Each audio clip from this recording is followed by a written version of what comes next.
What's up, people? How you guys doing? Happy Friday. Made it to the end of another week, and we got to do this again. We got to do another Pass Rush Friday, and I'm going to try to say a little bit more this time than I have the last couple of times, but honestly, it's not really that different. Things are still rough. Things, wow. This Pass Rush, low key, kind of got off to a good start this year. They went against Denver, the Broncos, got a lot of pressure. But I got to tell you, right now, it's starting to look like that Broncos offensive line might just be really atrocious. Because since then, we haven't been able to get pressure. And I'll show you exactly how much no pressure we have gotten at the end of this video. But it's just starting to look like that Denver team presented opportunities for us to get pressure that other teams aren't, because with how much Detroit scored on us in that game last week and how much Jared Goff dropped back to pass, there are opportunities. And I know that's a really good offensive line. I get that. But when you actually take a look at the numbers and you see how little we got pressure on Goff, it reminds you that there's a lot of work to be done. And I'm going to say this right now, and I'm going to tell you explain in further detail what I mean by this. I'm being very generous here. I am being nice.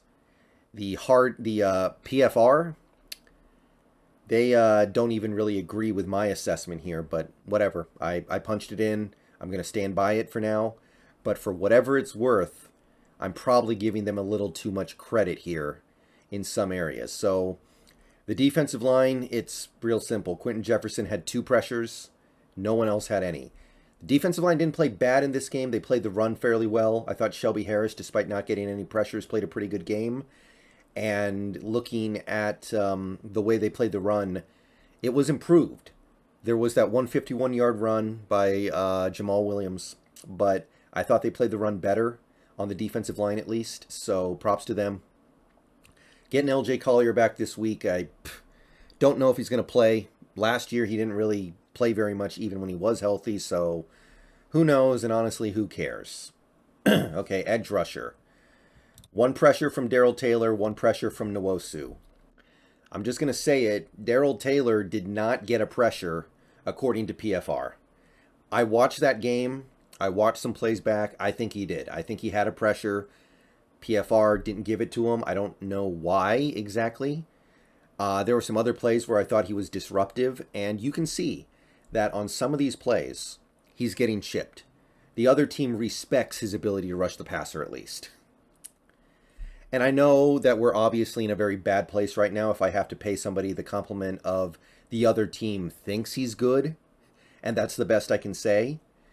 But regardless, I do think Taylor played a little better in this game. He got a pressure, and I don't know where he is right now. I don't know where we are with him. Obviously, it's been a very disappointing year for him. But I wanted to give him a little bit of credit here because I felt like when you saw how Detroit was blocking him and when you saw him able to still get some push in the pocket, I thought we took a step in the right direction here. We just needed to actually start manifesting itself in terms of numbers. Nwosu, I believe he had a sack actually, so that's where the pressure came from. Nothing from Mafe, nothing from Daryl Johnson. I haven't added him to the chart yet, but he may have removed himself from consideration anyway because he got hurt. Might not be back until after Alton's ready to go, which might mean he doesn't really get to play. So, not what you want to see from your edge rushers. Linebacker. Jordan Brooks did get 1 QB pressure on the board. His first of the year. So, that's good. I want to see more of that. He's really bad in coverage. Take him out of coverage. Just blitz him a little bit more. It's something it seems like he can do. Barton, Nada, and Nick Bellore only played a couple snaps, so nothing there. Cornerback, Ryan Neal did not get credited with a QB pressure in this game, but I gave him one. I feel like he had one. I feel like there was that one play where he came in on the blitz, and I believe that he disrupted the play. I believe that what he got on Goff should be construed as pressure, so I gave him one. None of the other cornerbacks got anything, of course, but I did give Ryan Neal one. Nothing from the safeties, of course. And we have 6 total QB pressures. 6. And I gave 2 extra. Okay, the Ryan Neal ones and Darrell Taylor ones, PFR said they don't exist. I think they do. I disagree with PFR here, but for whatever it's worth, according to PFR, we had 4 quarterback pressures against the Lions. That might be the worst game of the year, and that's saying something.